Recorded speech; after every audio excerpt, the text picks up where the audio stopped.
సమాధానం చెప్పదు.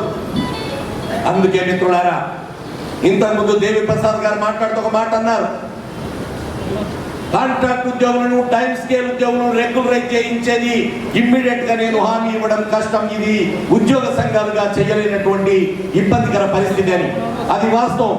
అందుకే నేను ఇక్కడ ఉన్నటువంటి మిత్రులకు తెలియజేస్తా ఉన్నా, కాంట్రాక్ట్ ఉద్యోగుల సంఘాన్ని ఒకటి నిర్మాణం చేశాం. ఆ సంఘము తెలంగాణ జాయింట్ యాక్షన్ కమిటీలో సభ్యురాలుగా ఉంది. ఆ సంఘము రేపు పొద్దున వితిన్ ది 10 days లో హైదరాబాద్ నగరంలో ఒక బహిరంగ సభ నిర్వహించబోతుంది. 150,000 మంది కాంట్రాక్ట్ ఉద్యోగులతో బహిరంగ సభ నిర్వహించబోతుంది.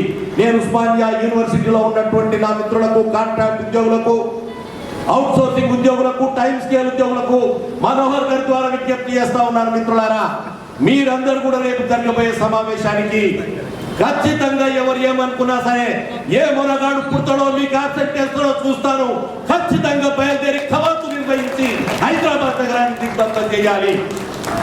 ఆ విధంగా చేసినప్పుడే, ఆ విధంగా ప్రభుత్వం గుండెల్లో రైళ్లు పరిగెత్తించినప్పుడే మన ఉద్యోగాలు పర్మనెంట్ గా పడతాయి. ముందుగా మిత్రులు మాట్లాడుతూ ఒక మాట చెప్పారు, చక్కటి మాట, ఎవరిని ఏదడిగినా తెలంగాణ వచ్చినాక చూద్దామని. అది ఎట్లుంది అంటే, ఇంట్లో భార్యతో అన్నాడంట ఆయన, పిచ్చిదారా ఏం చూస్తున్నావు, నిండా మొగుళ్ళని దొరదబై నీళ్ళకి పోయి మొత్తం పోయి ఫ్రెష్ పెడదామన్నాడట. ఆమె ఏం చేసింది, నా మొగడు చెప్పిండు కదా అని చెప్పి ఉన్న నీళ్ళని నొక్కబోసి కూర్చున్నది. ఇక వాన రాదు, పట్టి రాదు. అట్లా మబ్బులు గమ్మినేరి నీళ్ళు పోసుకునే పద్ధతి మంచిది కాదు. పోరాటాన్ని కొనసాగిద్దాం. ముందుగా టైం స్కేల్ ఉద్యోగులను, కాంట్రాక్ట్ ఉద్యోగులను ఈ తెలంగాణ రాష్ట్రంలో ఖచ్చితంగా రెగ్యులరైజ్ చేసుకొని తీరాలి. దానికోసం ఇంకా 4-5 పలైనా సరే మన కాంట్రాక్ట్ ఉద్యోగులందరినీ కూడా రెగ్యులరైజ్ చేయించుకోవాలి. Telangana joint action committee, Telangana గణాధికారుల సంఘం, తెలంగాణ ఉద్యోగుల సంఘం, ఎన్జిఓ సంఘం మీ వెన్నంటి ఉంటాయని ఇంతకు ముందే రాష్ట్ర అధ్యక్షుడిగా దేవి ప్రసాద్ హామీ ఇచ్చి ఉన్నారు. మిత్రులారా, నేను నా పాత్ర ఇటు నా కాంట్రాక్ట్ ఉద్యోగులకు, అటు అధికారులకు, ఇటు సంఘానికి మధ్యన ఉండి సమన్వయం చేయటమే నా బాధ్యత. ఎక్కడ అవసరం ఉంటే అక్కడ సమన్వయం చేయటం, ఎక్కడ కార్యక్రమాలు ఉంటే అక్కడ వాలిపోవటం, ఎక్కడ కాంట్రాక్ట్ ఉద్యోగులకు ఎవడన్నా వేరెత్తి చూపిస్తే వాడి హద్దు తీర్చడం కోసమే నేను పదవి విరమణ చేసినాను కూడా మీకు తెలియజేస్తా ఉన్నాను. మిత్రులారా, నా పదవి విరమణ ఉద్యోగులను కాపాడుకోవడానికి జరిగింది, ఉద్యమాన్ని కాపాడుకోవడానికి జరిగింది, కానీ నేను ఇంట్లో పండుకోవడానికి కాదు. ఇంట్లో వండుకునేది నాకు దాదాపు 35 సంవత్సరాల నుంచి అలవాటు లేదు. పొద్దున 6 గంటలకు బయలుదేరితే రాత్రి 11:30 కానీ నేను ఇంటికి చేరుకోను. అది నాకు ఒక జీవిత లక్ష్యంగా మారింది. అందుకే నేను ఈరోజు మీకు హామీ ఇస్తా ఉన్నాను, మనం చేసేటటువంటి పోరాటం, మనం చేసేటటువంటి లక్ష్యం ఖచ్చితంగా లక్ష్యానికి గురి ఉండాలి. ఆ లక్ష్యం ఇక్కడ ఉన్న ఉద్యోగులు, ఈ యూనివర్సిటీలో పనిచేస్తున్నటువంటి విద్యార్థి సంఘ నాయకులను పిలిపించుకొని విద్యార్థి సంఘాలతో మాట్లాడదాం, 14 యూనివర్సిటీలతో మాట్లాడదాం, ఎన్జిఓ సంఘాలతో మాట్లాడదాం, లెక్చరర్స్తో మాట్లాడదాం, ప్రొఫెసర్లతో మాట్లాడదాం. మనకి అట్టడుగున ఉన్నటువంటి టైం స్కేల్ ఉద్యోగులను, అవుట్ సోర్సింగ్ కాంట్రాక్ట్ ఉద్యోగులను రెగ్యులరైజ్ చేయించడానికి, మొత్తం ఉద్యోగుల వ్యవస్థను కదిలించడానికి మనం ప్రయత్నం కొనసాగిద్దాం. ఆ విధంగా ముందుకు కదులుదాం.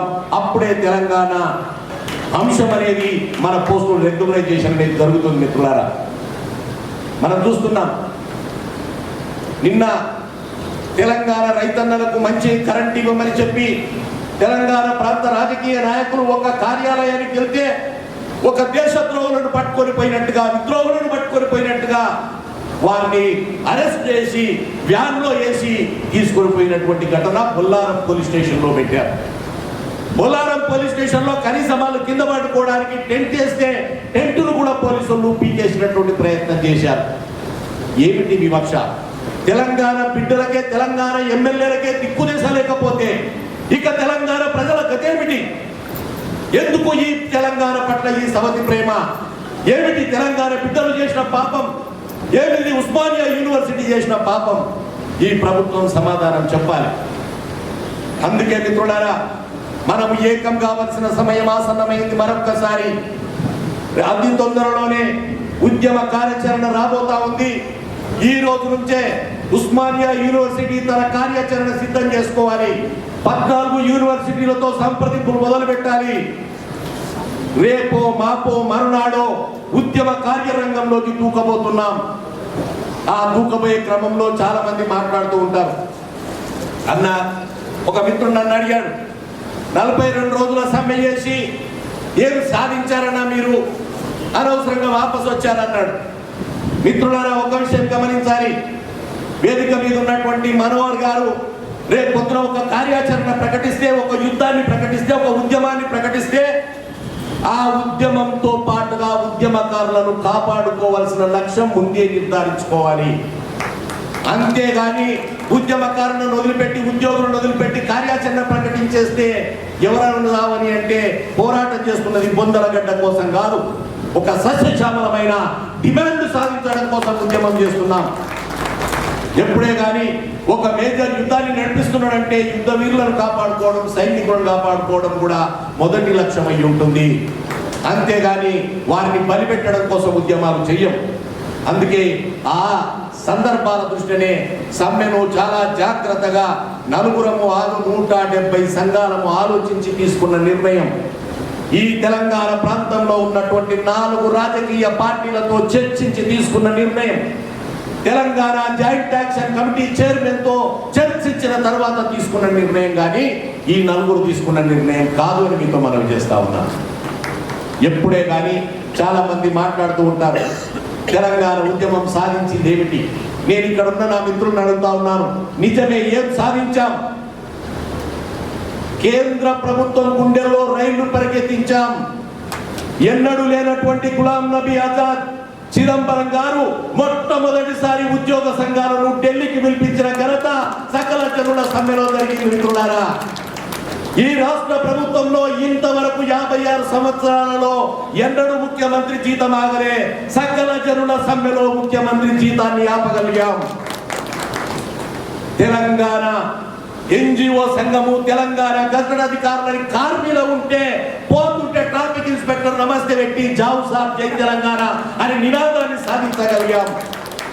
ఏమి సాధించలేదు, ఆత్మవిశ్వాసాన్ని సాధించాం. రేపు పొద్దున 10వ పిఆర్సీ సాధించడానికి 42 రోజులు కాదు, 84 రోజులు పండుకోవడానికి ఆత్మవిశ్వాసాన్ని సాధించాం. చాలా మంది ఏం సాధించామంటున్నారు. ఇంతకన్నా రాయకోటి కమిషన్, ఇంతవరకు తెలంగాణ గడ్డ మీద వెనుకబడిన తరగతులకు ఒక కమిషన్ ఉంది, ఎస్టీ ఎస్సీలకు కమిషన్ ఉంది. కానీ తెలంగాణ 10 జిల్లాలకు ఇంతవరకు అధికారాలు గల కమిషన్ లేదు. అది శ్రీనివాస్ గౌడ్ గారి నాయకత్వాన, దేవి ప్రసాద్ నాయకత్వాన, విఠల్ ఆలోచన శక్తితో రాయకోట్ కమిషన్ సాధించుకోగలిగాం. ఈ రోజు రాయకోట్ కమిషన్ పనిచేస్తుంది. కాబట్టి ఏమి సాధించామనేది కాదు, ఒక్కటే కాదు. ఇక్కడ చాలా మంది మాట్లాడుతున్నారు, తెలంగాణ సాధించకపోతే సమ్మె చేసేది.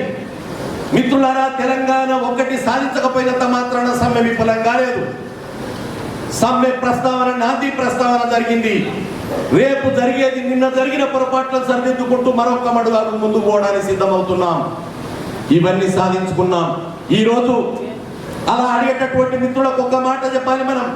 అలెగ్జాండర్ ఎన్నిసార్లు దండయాత్ర చేసి విజయాన్ని సాధించిండు? మహాత్మా గాంధీ స్వాతంత్ర పోరాటానికి ఎన్ని సంవత్సరాలు పోరాటం కొనసాగించిండు? సుభాష్ చంద్రబోస్ ఎందుకోసం సింగపూర్ పయనమయ్యిండు? భగత్ సింగ్ పార్లమెంట్ లో బాంబులు ఎందుకోసం వేసిండు? తెలంగాణ పోరాటం కూడా అలాంటిదే. భారత స్వాతంత్ర పోరాటంతో మనకు దగ్గరి పోలికలు ఉన్నాయి. మనం అలసిపోలేదు, సొలసిపోలేదు. మరొక ఉద్యమానికి పిడికిలు బిగిస్తున్నాం. రేపు సెప్టెంబర్ 30 నాడు హైదరాబాద్ నగరం దిగ్బంధం చేయబోతున్నాం అన్న విషయాన్ని కూడా మీతో నేను మనవి చేస్తా ఉన్నాను. ఏ ఉద్యమకారుడు అలసిపోలే. రిటైర్ అయిన ఉద్యోగులు ఉవ్విర్లూరుతున్నారు.